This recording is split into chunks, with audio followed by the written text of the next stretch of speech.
Bonjour tout le monde, bienvenue dans cette vidéo de maths et physique pour biologistes qui va traiter de la comparaison de résultats issus d'échantillonnage et de la notion associée, à savoir la notion d'intervalle de confiance. En SVT, nous sommes très souvent confrontés à des données chiffrées issues d'un échantillonnage, qu'il s'agisse de documents ou de résultats issus d'expérimentations, comme on peut les faire en TIPE. Et bien, ce qu'on va faire dans cette introduction, c'est montrer que l'analyse correcte de ces données ne peut se faire qu'en utilisant des statistiques. Alors pour cela, je vais prendre trois exemples pour vous montrer justement ce qu'on ne peut pas faire en l'absence de statistiques. Alors prenons un premier exemple, qui n'est pas un exemple de biologie, mais peu importe. Imaginons que l'on cherche à comparer la taille des hommes de 18 ans de deux populations. Par exemple, la population des hommes français, représentée ici, donc chaque point est un individu, donc il y en a des millions en fait. Et on va comparer ça avec la population des hommes de 18 ans du Mexique. Alors, on n'a pas accès à tout le monde. On ne peut pas. Donc, ce qu'on va faire, c'est qu'on va échantillonner, on dit. On va prendre quelques individus. Par exemple, on va prendre 6 individus français dont on va mesurer la taille. C'est représenté ici. Et on va faire la moyenne. La taille moyenne, c'est quand on met une barre dessus comme ça. Quand on fait ça, on trouve que c'est 1,778. On va faire pareil chez les Mexicains. Donc là, imaginons que l'on n'en prenne que 5 de Mexicains. On mesure leur taille et voilà, on a une moyenne. Taille moyenne des Mexicains de notre échantillonnage. On trouve 1,738.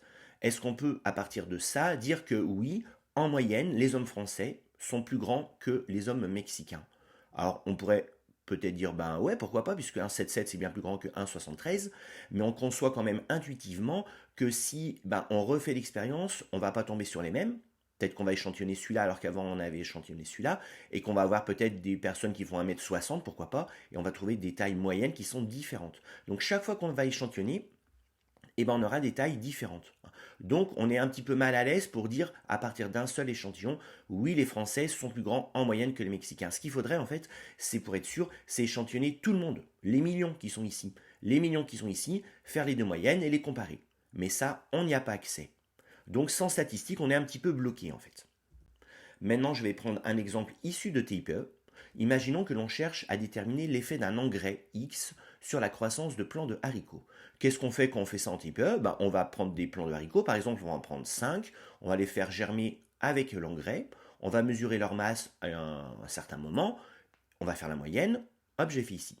Et on fait la même chose avec, par exemple, 5 haricots sans engrais X, même expérience, on mesure les masses, on se rend compte ici qu'on fait la moyenne et qu'on trouve 25. Est-ce qu'on a le droit de dire, ben oui, quand on met de l'engrais, les haricots poussent mieux, car 32 est plus grand que 25. En fait, c'est le même principe que pour les Mexicains et les Français. Ce qu'on peut dire, c'est que oui, quand on a fait notre expérience, les 5 qui sont là, en moyenne, poussent mieux que les 5 qui sont là. Mais si on refait l'expérience, peut-être que là, la moyenne, ce sera pas 32, ce sera peut-être 29, je ne sais pas.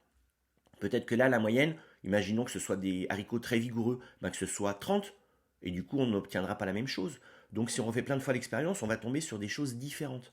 Donc, ce qu'il faudrait, c'est prendre tous les haricots du monde entier, les faire pousser avec engrais, tous les haricots du monde entier, les faire pousser sans engrais, faire la moyenne de ces millions de haricots, et puis comparer. Mais on n'y a pas accès. Nous, on n'a accès qu'à notre échantillonnage. En absence de statistiques, là, on est bloqué. Bien sûr que mathématiquement, 32 c'est plus grand que 25, mais statistiquement, est-ce que c'est vraiment plus grand si on refait plein de fois les expériences? C'est pas sûr. Troisième exemple, exactement le même principe. Là, imaginons que l'on cherche en TIPE à voir si les conditions de luminosité influencent la consommation en O2 de vers de terre lombrique. Cette expérience, elle a été réellement faite par mes élèves en TIPE. Donc, ils avaient pris 5 vers de terre qu'ils avaient mis à la lumière. Ils avaient regardé leur consommation, c'était celle-ci, consommation moyenne de ces 5 verres. Ils en avaient pris 7 parce qu'ils en avaient 7 qu'ils ont pu mettre à l'obscurité. Ils ont regardé leur consommation, moyenne, c'était 0,18. La question c'est, est-ce que à l'obscurité, si je refais plein de fois l'expérience sur des millions de vers de terre, je trouve la même chose quoi? Parce que là, sur les 7, je trouve qu'effectivement, ils consomment plus à l'obscurité qu'à la lumière. Mais c'est issu d'un échantillonnage, comme pour les Mexicains et les Français de tout à l'heure. Sans statistiques, je suis bloqué. Bon, on l'a compris, quel va être le but des statistiques? Les statistiques, son objectif, ça va être de pouvoir dire quelque chose à partir d'un nombre limité de données. Comment tirer des conclusions générales à partir d'un nombre limité de données? Comment, à partir d'un petit échantillon de 5, de 7, enfin ce qu'on a vu tout à l'heure, on peut extrapoler ce qui se passe dans la vraie population de millions d'individus? Alors comment ça va marcher les statistiques? Alors l'objectif ici, c'est pas du tout de faire des maths, hein. Là, on va juste faire de la biologie et on va utiliser les statistiques pour faire de la biologie. Donc on va voir ça un petit peu d'une façon intuitive. Qu'est-ce qu'on a vu déjà? On a vu que quand je faisais mes expériences avec engrais, sans engrais par exemple, j'avais des moyennes, et ces moyennes, en tant que telles toutes seules, elles ne pouvaient pas me dire si oui, vraiment, si je refais l'expérience plein de fois, j'obtiens toujours une moyenne ici qui est plus grande que ici. Donc la simple comparaison de moyenne, en fait, c'est insuffisant pour me dire que oui, statistiquement, c'est comme ça qu'on dit, et bien ici, ça pousse plus que ici. Alors qu'est-ce qu'il nous faut en plus? Alors les moyennes, c'est intéressant quand même, les moyennes de l'échantillon, mais c'est insuffisant. Voyons voir ici deux résultats fictifs. Imaginons, je fais ma population totale de haricots qui poussent avec engrais, et là une population totale de haricots qui poussent sans engrais. Imaginons, c'est fictif, hein, j'en prends quelques-uns, je fais mon expérience, je trouve 32,5 comme tout à l'heure, là j'en prends quelques-uns, je trouve 25,4 comme tout à l'heure. Donc la moyenne 32 est plus grande que 25, ok, de mon échantillon. Maintenant, si je place ces différents haricots, les 5 qui sont ici sur un graphique, je vais voir qu'ils se positionnent comme ceci. Le 47, il est tout là-haut, et le 17, il est tout en bas. Et sans engrais, je peux aussi les positionner. Et là, intuitivement, je me dis, si la question c'est alors est-ce qu'il pousse mieux avec engrais ou sans engrais, j'ai un peu de mal à répondre. Parce que y en a qui poussent bien mieux sans engrais, mais il y en a qui poussent, lui avec engrais, il pousse bien mieux, mais lui il pousse bien moins. Bon, bref. Avec cette moyenne, là, j'ai une idée aussi de la répartition des données. Et là, moi, intuitivement, j'ai du mal à dire que l'engrais, il favorise la pousse. C'est vrai. Maintenant, je vais prendre un deuxième résultat fictif qui est celui-ci. Je m'arrange pour avoir exactement les mêmes moyennes. Par contre, vous avez vu que quand j'ai pris les haricots, eh ben, tous ils sont dans les 30, 35, 33. Quoi. Et là, tous, ils sont dans les 20 et quelques. La moyenne, c'est bien la même. Par contre, les valeurs ne sont pas dispersées de la même façon. Ici, avec engrais, les valeurs sont là. Sans engrais, les valeurs sont ici. Et là, intuitivement, j'ai envie de dire, quand même, avec engrais, ça pousse quand même mieux en général que sans engrais. Donc là, j'ai plutôt tendance à dire que oui, effectivement, en moyenne, avec engrais, ça pousse mieux. Et pourtant, les moyennes, ce sont les mêmes. Là, ce que j'ai utilisé en plus, c'est la dispersion des valeurs par rapport aux moyennes. L'idée, elle est ici. C'est qu'en statistique, on va se baser sur des comparaisons de moyennes, mais que toutes seules, elles ne suffisent pas. En fait, il faut qu'on ait une idée de la valeur de mes différents écarts là par rapport à la moyenne. La dispersion en mathématiques, ça se mesure par la variance ou par la racine carrée de la variance qu'on appelle l'écart type. Alors on peut, si on veut, faire des maths, sinon Excel le fait tout seul. Hein. Donc là, j'ai rappelé ce que c'est que la moyenne, ce que c'est que la variance. Hein, donc c'est les écarts par rapport à la moyenne. La moyenne, c'est l'espérance, hein, c'est pareil. L'écart type, c'est la racine carrée de la variance. Avec ces valeurs qui sont ici, vous pouvez vérifier que vous trouvez bien la même chose que moi ici. Et donc on a accès pour chaque fois qu'on a un échantillonnage à sa moyenne et à son écart type. Alors l'écart type, on l'appelle grand S ou sigma. Il y a une petite nuance entre les deux, mais là je ne l'aborde pas, j'ai pas envie. C'est des maths. Et donc finalement, quand on va voir des résultats sur des documents, ou quand même nous on va exprimer des résultats, ce qu'on va faire, là j'ai pris deux exemples de résultats de documents, hein, et on va faire les moyennes et on va montrer la dispersion. C'est marqué, regardez, les traits verticaux représentent l'écart type. Ça, c'est l'écart type qui est représenté. Ça représente la dispersion. Plus il est grand, plus les points qui ont permis de faire cette moyenne sont espacés. Des fois, il représente avec un petit trait comme ça, que là n'a pas été fait, et des fois, il représente qu'un demi-écart type, sachant que l'autre, il est en dessous, ici. Ça dépend. Ça dépend les chercheurs et ceux qui font les documents. Bon, maintenant qu'on a fait un petit peu l'idée générale, on va passer à ce qui est le plus intéressant, comment finalement on va faire, premièrement, pour estimer la moyenne d'une population. La moyenne d'une population, c'est ce qu'on va appeler mu, comme ça, à partir d'une moyenne obtenue par un échantillonnage de cette population. Alors je vais prendre un exemple, je vais prendre les populations d'hommes français de tout à l'heure. Imaginons que je connaisse la moyenne sur ces millions d'hommes français, c'est 1,756 mètres.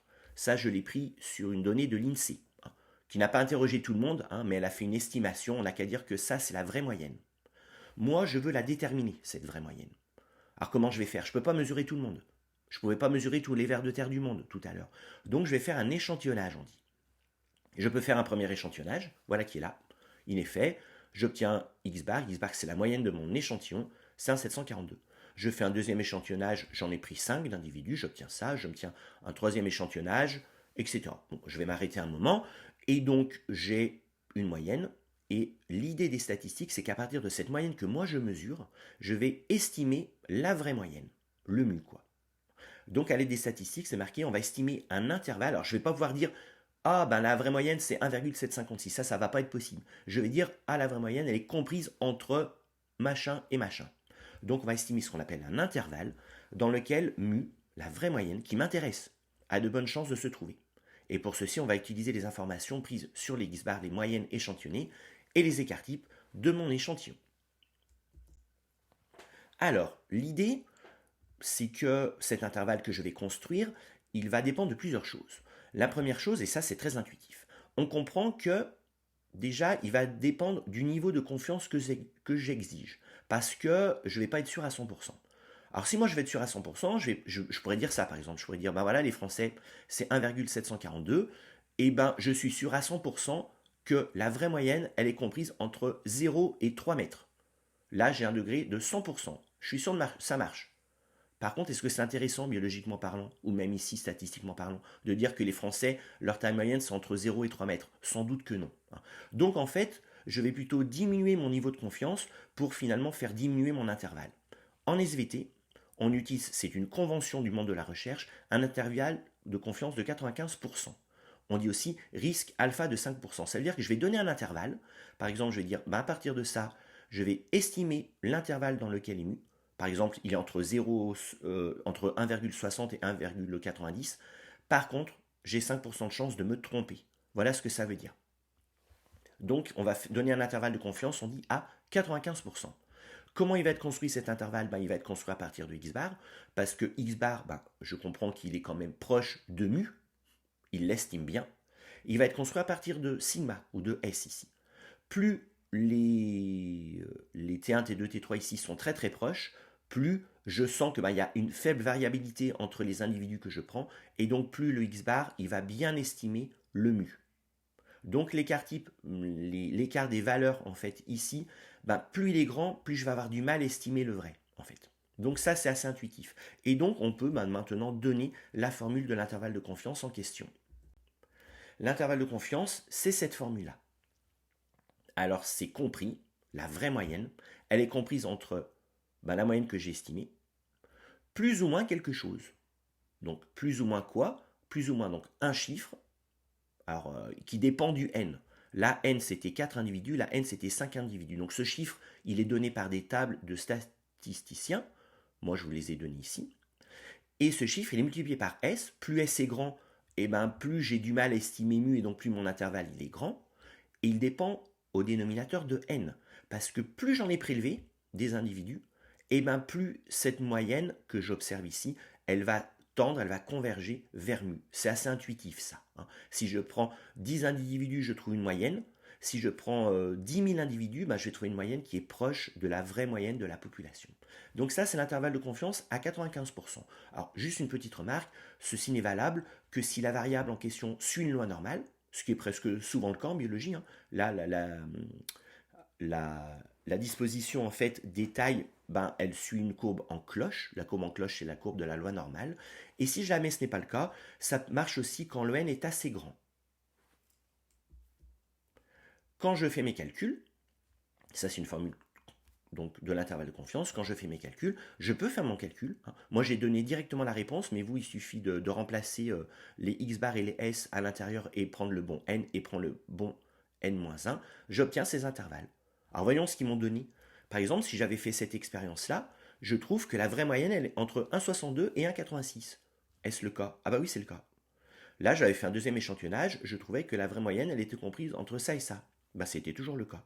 Et là, j'avais fait un autre échantillonnage, et je trouvais que la moyenne, elle était comprise entre ça et ça. C'est toujours le cas. Donc là, j'arrive à estimer ma vraie moyenne. Alors bien sûr, on se dit, c'est un petit peu bof quand même. 1,62, 1,86, c'est large, quoi.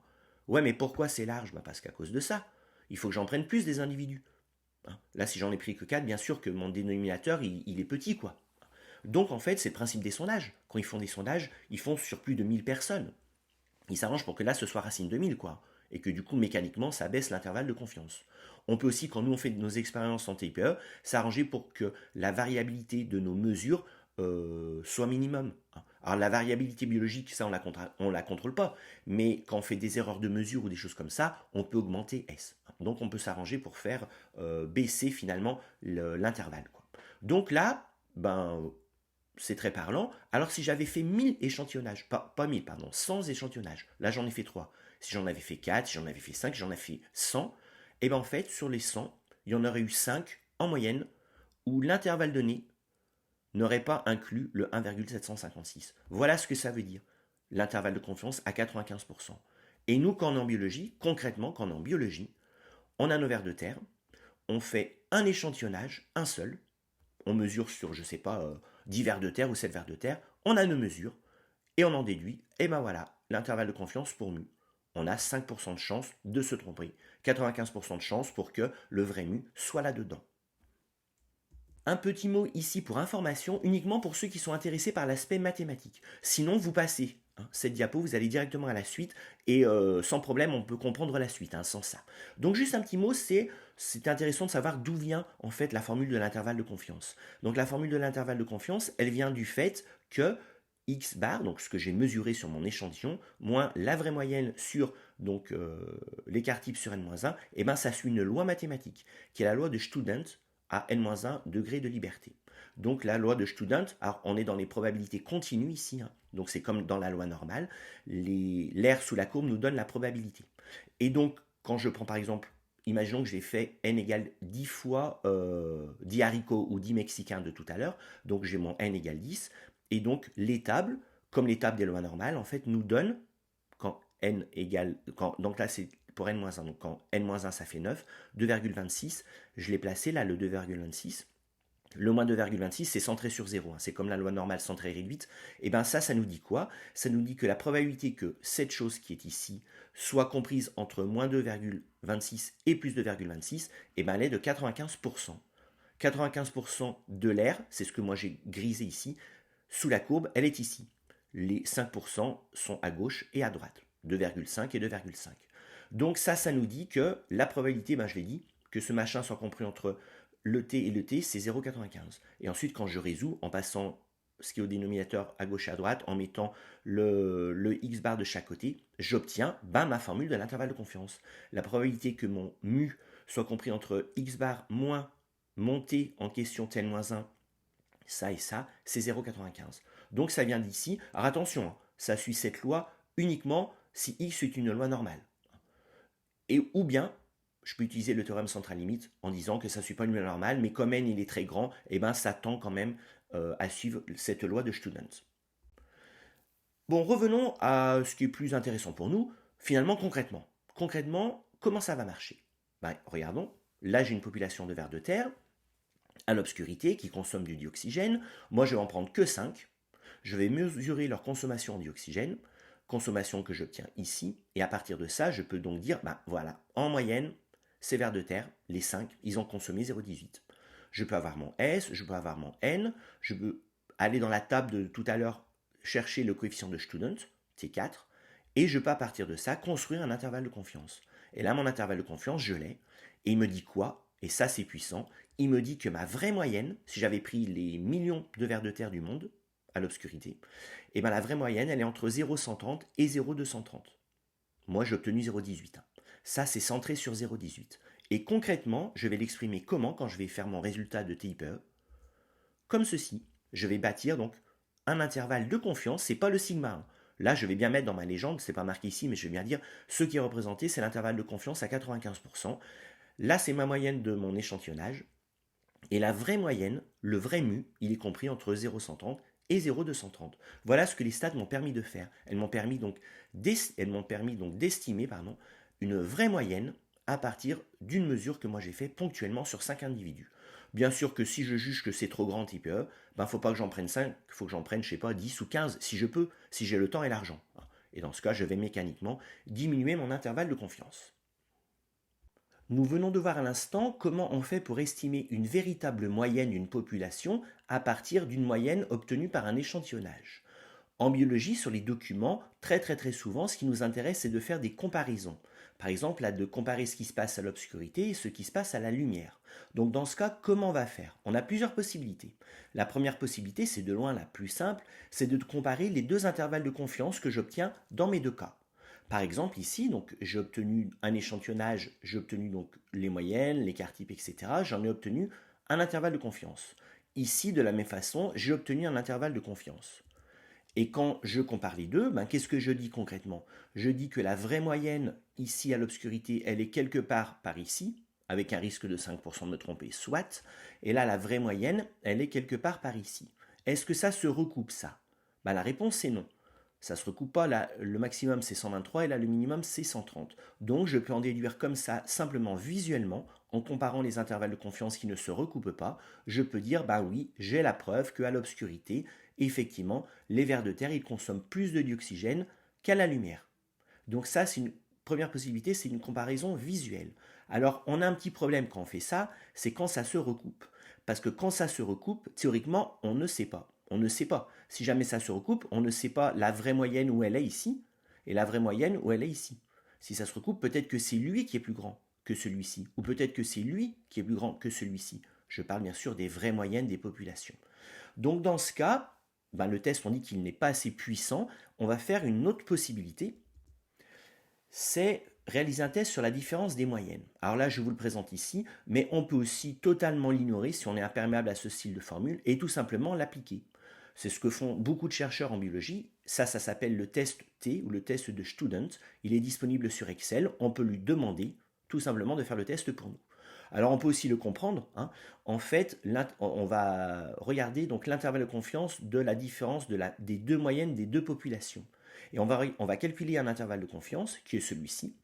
Et si le 0 il est dans cet intervalle, ça veut dire que oui, effectivement, on ne voit pas de différence. Et si cet intervalle il est plus grand que 0, par exemple, le 0 n'est pas inclus, hein, par exemple l'intervalle c'est 1 à 3, et ben on pourra dire, bon c'est bon, U1 moins U2, il est positif statistiquement, donc mu1 est plus grand que mu2. Donc on a un intervalle de confiance qui est bâti exactement de la même façon que tout à l'heure, sauf que là l'intervalle se base sur la différence et non sur la moyenne d'une seule population. Pour ceux qui sont intéressés par les maths, on fait comme tout à l'heure. En fait, c'est ça qui suit une loi de Student. On raisonne de la même façon. Alors ça marche que si ça suit une loi normale et si les deux variances se sont proches, ou bien d'après le théorème central limite si n est suffisamment grand. Sinon tout ça, on l'ignore si on n'aime pas et on fait juste l'application. Je vais la faire tout de suite. Je vais faire mon exemple. Donc là, j'ai mes vers de terre à l'obscurité, j'en ai mesuré sur 5, j'ai obtenu leur consommation, j'en ai obtenu une certaine moyenne, 0,18. Là, j'ai ma population de vers de terre à la lumière, je les ai mesurés, j'en ai mesuré 7, et j'ai obtenu une moyenne de 0,08. Donc j'ai l'impression que, effectivement, l'obscurité, il consomme plus qu'à la lumière. Mais je n'en sais rien. Parce que si je refais l'expérience, encore une fois, x1, x2, ce ne sont pas les mêmes. Donc je vais faire une statistique en fait sur x1 moins x2. Donc je fais la formule de tout à l'heure. Je calcule x1 moins x2, ben là ça me fait 0,18 moins 0,8, ça me fait donc 0,10. Ça c'est la différence des deux moyennes. Et ce 0,10 qui est ici, hein, et ben je lui applique ce qui est marqué tout à l'heure. Donc là c'est toute la résolution si vous voulez vérifier calmement chez vous. Et j'obtiens un intervalle de 0,042, 0,158. Et donc, ça me dit quoi? Ça me dit que la vraie moyenne ici, moins la vraie moyenne ici, c'est compris là-dedans. Le 0 n'est pas inclus. J'en déduis donc que mu1, il est plus grand que mu2. Voilà comment ça fonctionne, ça. Cette deuxième possibilité, qui est utilisée dans le monde de la recherche, nous offre un autre intérêt, c'est qu'elle nous permet de quantifier la différence entre mu1 et mu2. Là, on a eu une différence de 0,10 et là, ça nous montre que la différence réelle, on sait qu'elle est entre 0,04 et 0,16 en gros. Alors, comment on représente ça sur les publications? On représente donc nos deux histogrammes avec les moyennes x bar et x bar. Ce ne sont pas les vraies moyennes que l'on ne connaît pas. Là, on peut mettre les intervalles de confiance ou on peut mettre les écarts types. Ça va dépendre des chercheurs. Il y en a même qui mettent encore d'autres choses. Et souvent, on va mettre par exemple une petite étoile pour dire oui, il y a une différence significative. Et qu'on va voir dans la partie matériel et méthode, les chercheurs nous disent le test statistique a été par exemple un test de Student. C'est exactement ce qu'on vient de faire à l'instant. Des fois, au lieu de mettre une étoile, ils mettent petit a et petit b pour dire que b, et quand il y a des lettres différentes, qu'il y a une différence significative. Un petit mot en plus pour finir, si les conditions du test ne sont pas réunies, si il n'y a pas des conditions de normalité ou si n est trop petit et qu'il n'y a pas homogénéité des variances. Ben dans ce cas, il faut faire d'autres tests qu'on appelle des tests non paramétriques. Ce sont des tests sur les rangs et non sur les valeurs chiffrées. Pour vous présenter l'idée générale des tests des rangs, qui sont très nombreux, moi je vais en prendre un, le test de Wilcoxon, et je vais vous faire ça à travers un exemple. Donc imaginons que l'on cherche à déterminer si la présence d'une mauvaise herbe qu'on appelle le mouron a une influence négative sur le nombre de graines produits par les fruits de poivron. Donc comment on va faire? On va regarder le nombre de graines par fruit de poivron quand il n'y a pas de mouron et quand il y a la mauvaise herbe. On compte ceci, donc là par exemple on a sur 10 fruits, on a testé le nombre de graines qu'il y avait à l'intérieur, et là on a fait la même chose sur 11 fruits, et donc on a des valeurs chiffrées. Si les conditions du test T de normalité ou de variance identique ne sont pas respectées, ou si je n'en ai aucune idée, je peux faire un test non paramétrique. Alors ça se base sur les rangs. Donc qu'est-ce qu'on va faire? On va prendre tous ces chiffres et on va les classer. On va prendre le plus petit chiffre, le plus petit c'est le 7, c'est le rang numéro 1. Le deuxième plus petit, ça doit être le 13 qui est ici, c'est le rang numéro 2. On fait ça sur tout le monde. Donc là, on a classé les différents chiffres et on a traduit ça en rang. Le 7, c'est le rang numéro 1, le 13, c'est le rang numéro 2, etc. Donc on a plein de rangs ici, en absence de mouron et en présence de mouron. La deuxième étape, ça va être de calculer la somme des rangs d'une colonne. Par exemple, la colonne de gauche. Ça marche, si je fais l'autre colonne, ça marche aussi. Donc là, je vais calculer ma somme des rangs. Donc c'est le rang numéro 6, le rang numéro 10, le rang numéro 12, etc. jusqu'au rang numéro 21. C'était lui le 21. C'était 72 graines, c'était le plus grand chiffre de tous les chiffres ici. Donc j'ai une somme des rangs qui fait 152. Et là, on voit où on veut y aller. C'est assez intuitif. C'est que si jamais le mouron n'a pas d'effet, on comprend bien que les rangs vont se répartir assez bien. Les rangs faibles, les rangs moyens et les rangs forts, j'en aurai ici et j'en aurai ici. Si par contre il y a un effet négatif du mouron, s'il inhibe finalement la formation des graines, les petits rangs vont surtout être dans la colonne de droite. Et si le mouron il favorise la formation des graines, les grands rangs vont plutôt être dans la colonne de droite. Donc en fait, je vais faire une statistique sur mon SR, somme des rangs. Si SR est très très grand dans cette colonne, ça veut dire que le nombre de graines, il est favorisé en absence de mouron. Et si mon SR, il est très petit, ça veut dire que dans cette colonne, ça veut dire que le nombre de graines, il est inhibé en absence de mouron. Donc je fais ça. Et alors je vais admettre ici, je vais admettre que si jamais il n'y a pas d'effet du paramètre testé, donc si le mouron n'a pas d'effet, alors SR n'est ni trop grand ni trop petit. En fait, SR est compris là-dedans. C'est ça la statistique de Wilcoxon. Alors faisons notre application. Donc moi, j'ai pris cette colonne-là, j'ai 10 fruits testés. Alors je n'ai pas dit ce que c'était que le M. M, c'est le nombre dans la colonne considérée, et le N, c'est le nombre total. Ici, j'ai 21 fruits, N égale 21. J'ai M égale 10 fruits qui sont dans ma colonne de gauche. J'ai fait ma somme des rangs. J'avais des rangs associés à chaque chiffre, j'ai trouvé 152 tout à l'heure. Donc SR, ça fait 152. Maintenant, je regarde, je fais M fois N plus 1 sur 2, moins machin, machin, machin, je regarde cet intervalle, et quand je le calcule, vous pouvez le faire vous-même, vous trouvez que SR, il appartient à 82, 138. Donc s'il n'y a pas de différence, je m'attends à trouver statistiquement, 95% de chance, un SR qui est compris là-dedans. Or, moi, le SR que je trouve, il est 152. Donc il est plus grand que ça. Ça veut dire que là, les chiffres, statistiquement, ils ont un rang plus élevé que ici. Et donc, qu'en absence de mouron, le nombre de graines par fruit, il est plus grand que ici. Donc voici ma conclusion. La présence de mouron fait bien diminuer le nombre de graines par poivron, ce que je suspectais, mais ce que là je viens de prouver grâce aux statistiques. Nous venons de voir à l'instant comment estimer une moyenne et surtout comment comparer deux moyennes, ce qui est très fréquent quand on fait nos expériences de TIPE notamment. Alors il y a une autre possibilité des fois, c'est qu'on peut parler de pourcentage. Et dans ce cas, on a des statistiques qui ressemblent énormément à ce qu'on vient de voir. Alors prenons un exemple concret pour montrer ce dont il s'agit. Imaginons que l'on veuille faire un test de goût par exemple. Donc on veut déterminer, il y a un beurre numéro que j'appelle A, un beurre que j'appelle B, et on veut savoir lequel est le préféré des individus de la population française.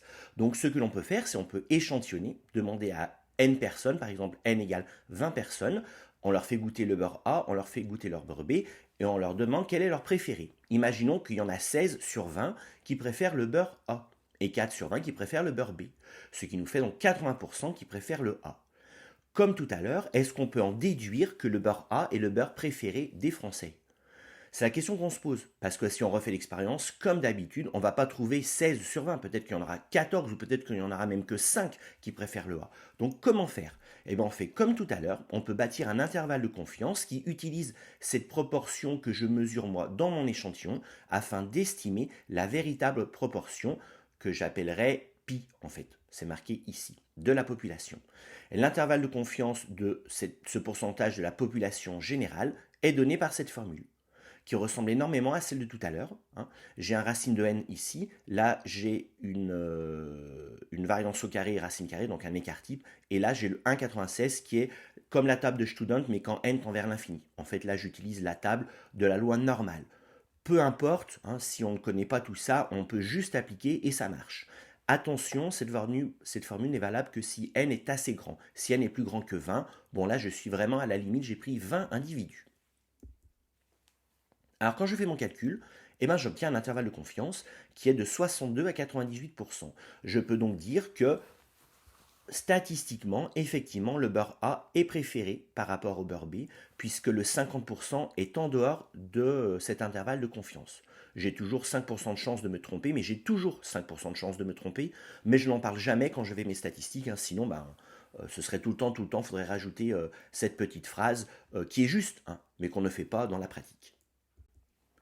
Alors uniquement pour ceux qui veulent savoir d'où ça vient mathématiquement, c'est comme tout à l'heure en fait. Hein. Donc P moins pi, qui est pi, c'est le vrai pourcentage dans la population, sur donc P1 moins P sur N, et ça suit, quand N est suffisamment grand, une loi normale, centrée réduite. La loi normale centrée réduite. Alors ça, c'est issu, vous connaissez ceux qui ont fait l'ancien programme de maths, c'est issu d'un théorème hein, qui nous dit que la loi binomiale, quand elle est grande, converge vers la loi normale centrée réduite.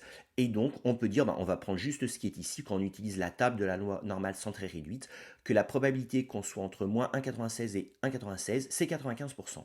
Donc la probabilité que ça, ce soit entre moins 1,96 et 1,96, c'est 95%. Et donc, comme tout à l'heure, mathématiquement, on peut résoudre et on trouve exactement la formule de l'intervalle de confiance qu'on vient de voir. Donc là, ce qu'on peut dire, on l'a dit tout à l'heure, dans notre expérience précise ici, qui est un exemple concret, c'est que donc 62 à 98% de la population préfère le beurre A. Ça, c'est exactement ce que l'on fait quand on fait des sondages. Hein. On prend n plus grand que 20, bien plus, on prend peut-être n égale 1000, hein, ce qui permet d'avoir un intervalle qui est plus petit quand on fait des sondages, par exemple, sur les hommes politiques. Alors toujours, hein, uniquement pour ceux qui sont intéressés par les maths, quand n est plus petit que 20, on peut quand même résoudre. Hein. Dans ce cas, on n'utilise pas la convergence vers la loi normale, on utilise tout simplement la loi binomiale. Et on fait ce qu'on appelle un test d'hypothèse. Alors test d'hypothèse, là j'en ai pas encore parlé, mais c'est très utilisé. Des fois dans les populations, dans les publications de chercheurs, vous avez une p-value, c'est exactement ça. Alors le principe très général, hein, donc imaginons, alors faut imaginer une hypothèse nulle, ça s'appelle l'hypothèse H0. Imaginons que là dans la population, les beurs ne soient pas, il n'y a pas le A ou pas le B qui est préféré. Bref, que la proportion c'est 50% qui aiment le A, 50% qui aiment le B. Et bien si c'est ça, je peux calculer la probabilité d'obtenir ce que je viens d'obtenir. Il n'y en a que 4 qui préfèrent le B. Quelle est la probabilité que j'obtienne que 4, que 3, que 2 ou que 1? C'est ça qu'on fait des tests d'hypothèse. Là, j'ai fait ma loi binomiale, je l'ai fait sur Excel. J'ai obtenu la probabilité d'obtenir 0 qui aime le A, d'obtenir 1 qui aime le A, d'obtenir 2 personnes qui aiment le A jusqu'à 20 personnes. La loi binomiale, elle est comme ça. Elle ressemble à une loi normale, c'est normal, parce que n il est assez grand. Et là, je peux voir que la probabilité que j'obtienne ça, si mon hypothèse nulle H0 c'est que pi égale 0,5, c'est 0,06. C'est très très faible. En fait, j'ai sommé lui, plus lui, plus lui, plus lui, plus lui. Ça fait 0,6. Ou j'ai pu sommer de l'autre côté, hein, ça dépend, c'est symétrique en fait. Et donc, je juge que là, la p-value, elle est quand même très très faible. J'avais que 0,6% d'obtenir ça par l'échantillonnage si ma vraie proportion c'était 0,5. Et donc, je vais rejeter cette hypothèse et je vais dire, non, c'est trop petit. Hein. Donc, pi n'est pas égal à 0,5. Sans doute que pi, alors pi si c'est la proportion qui aime bien le A, elle est plus grande que 0,5. Donc ça c'est juste l'idée générale si on fait avec la loi binomiale, mais c'est intéressant, ça nous montre ce que c'est qu'un test d'hypothèse aussi, que moi je n'aborde pas du tout dans cet aspect-là. On peut de la même façon comparer deux pourcentages obtenus par l'expérience. Comme tout à l'heure, je peux comparer deux intervalles de confiance, s'ils ne se recoupent pas, j'en déduis qu'il y a une différence, et si jamais ils se recoupent, je peux faire comme tout à l'heure une statistique donc un test T, hein, qui est en fait ici un test de loi normale, en fait, sur pi1 moins pi2, hein, sur la différence de proportion, en fait, entre mes deux échantillons. Et j'utilise cette formule-ci. Alors je peux le faire pour finir sur un exemple concret. Imaginons qu'en expérience, je veux déterminer si le compost il influence la germination des graines de radis. Je pense qu'effectivement, quand je mets du compost, ça inhibe la germination. Comment je peux faire quand je fais mon expérience en TIPE par exemple? À partir d'une population de radis qui va germer sans compost, je vais en prendre que 100 de graines et je vais les faire germer. Imaginons que j'en ai 58 sur 100 qui germent. J'ai une probabilité de 58%. Imaginons que maintenant je prends 90 graines, mais cette fois avec compost. Et là, j'en ai que 42 qui germent. J'en ai donc 42 sur 90. J'en ai donc 46% qui germent. Est-ce que je peux en déduire que oui, le compost, il inhibe la germination, puisque 46 est plus petit que 58? C'est toujours pareil. En l'absence de stade, je ne peux rien dire. Il faut que je fasse un test statistique. Donc je vais tester statistiquement pi1, le vrai pourcentage, moins pi2, est-ce que le 0 est inclus dans l'intervalle de confiance? Je fais toute ma formule et je trouve moins 0,028, 0,255. Donc le 0, il est à l'intérieur. Ça veut dire que statistiquement, pi1 moins pi2 peut faire 0. Et donc je ne vois pas ici d'influence du compost sur la germination. Autrement dit, 58% et 46%, ça peut être le même chiffre. Si je le refais plein de fois, hein, c'est le pi1 et le pi2 que j'essaye d'estimer ici de cette façon-là. Conclusion. Donc finalement pour nous en TIPE, on fait très souvent des comparaisons de moyenne ou de pourcentage. Donc on a vu plein de choses. On a vu qu'on peut estimer une moyenne à partir d'une proportion. C'était la formule 1 qui était ici, avec les conditions d'utilisation. Je peux comparer deux moyennes 2 à 2 à partir des moyennes d'un échantillonnage. Donc soit visuellement, soit un test plus puissant, c'est le vrai test T qui est ici. Si jamais les conditions d'utilisation ne marchent pas, il faut que je fasse un test non paramétré. Je peux aussi travailler sur les pourcentages de la même façon, ici et ici. En petite ouverture, on a vu l'importance cruciale des statistiques en biologie. On est obligé de les utiliser, sinon on ne peut strictement rien dire. C'est pour ça qu'elles sont toujours présentes dans les documents du concours notamment. Les statistiques, c'est pas du tout de la magie. On peut, nous, en biologie, si on ne comprend rien du tout, appliquer les formules. Alors, il faut quand même faire attention qu'on peut les appliquer, hein, parce que des fois, effectivement, on les applique sans vérifier les conditions de normalité, par exemple, ou les conditions de n plus grand que grand. C'est pas du tout de la magie, hein, ça suit des lois bien précises, données par les statisticiens, que moi, je n'ai absolument pas commentées, hein, à part dans les petits apartés mathématiques et encore. Hein. Elles ne donnent pas de conclusion solide, on n'est jamais sûr de soi. Hein. Par contre, on a un seuil d'erreur. Nous, 5%. Quand ils font des sondages sur qui va passer au second tour, l'erreur, elle n'est pas de 5%. Elle est bien plus petite parce que le n est grand. Il faut savoir qu'il y a de très nombreux autres tests que moi, je n'ai pas fait, je n'ai pas le temps. Hein. Là, c'était l'idée d'introduire les statistiques. Les tests du Ki2, qu'on utilise par exemple quand on fait des croisements avec les drosophiles. Les tests ANOVA, qui sont des tests quand on compare cette fois pas deux moyennes comme on l'a fait, mais plusieurs moyennes entre elles. Ça, on peut les faire en TIPE. Et puis enfin, les statistiques ne font pas tout, loin de là. Hein, parce qu'on peut faire des statistiques, mais encore faut-il que notre échantillonnage soit valable. Hein, parce que des fois, quand on fait des tests de goût, par exemple, on échantillonne mal les personnes, ou on réalise mal le test, et on fait des statistiques qui valent la route. Par contre, notre expérience, elle, ne vaut rien, parce qu'on s'est trompé finalement sur notre qualité d'échantillonnage et de réalisation du test de goût, dans mon exemple.